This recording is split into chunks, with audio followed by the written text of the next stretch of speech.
வணக்கம் மக்களே. நாங்கள் இப்போ தான் சென்னையிலேருந்து நிஜாமுதீன் வந்து இறங்கிட்டு இப்போது ஒரு ஆட்டோ பிடிச்சி வீட்டுக்கு போயிட்டே இருக்கேன். அவர் ஆட்டோக்கார் செம்ம ஸ்பீடாக எப்படி போகிறாருனே தெரியாத ஸ்பீடுக்கு போயிட்டுருக்காரு அவர் பாட்டுன்னு. என்ன 1.5 ஹவர் போகிற ட்ராவலை 1 ஹவரில் கொண்டு வந்து விட்டார். பெரிய கில்லாடி தான். என்ன அவருக்கு வயசுன்னா ஒரு 50லேருந்து 55 இருக்கும். இவ்வளோ ஸ்பீடு நான் நினச்சி கூட பார்க்கல, அவ்வளோ ஸ்பீடாக ஓட்டுவார்னு. செம்மையாக ஓட்டிகிட்டு வந்தாங்க. அப்புறம் நல்லா நாங்கள் சென்னையில் என்ஜாய் பண்ணோம், ஓட்டு போட்டு வந்தோம். நல்லா ஒரு இதுவாக தான் வரும்னு நினைக்கிறோம். எல்லோரும் நல்லா இதுவாக பார்ப்போம், கடவுள் விட்ட வழி என்ன பண்ணுவாங்கன்ட்டு.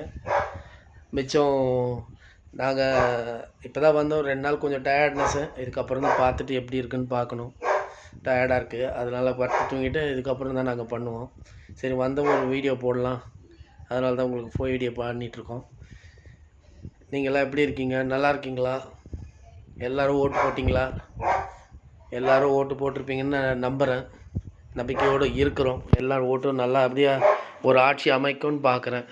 இதுமாரி இது வேறு வெளிச்சம் மாரி விடிவு காலம் வரும் நம்ம நாட்டுக்கு, நம்ம தமிழ்நாட்டுக்கு ஒரு விடிவு காலம் வரணும். எல்லார் கையிலையும் இருக்குது. நல்லதே நடக்கணும், நல்லதே செய்யணும். கடவுள் கையில் தான் இருக்குது அந்த வழி.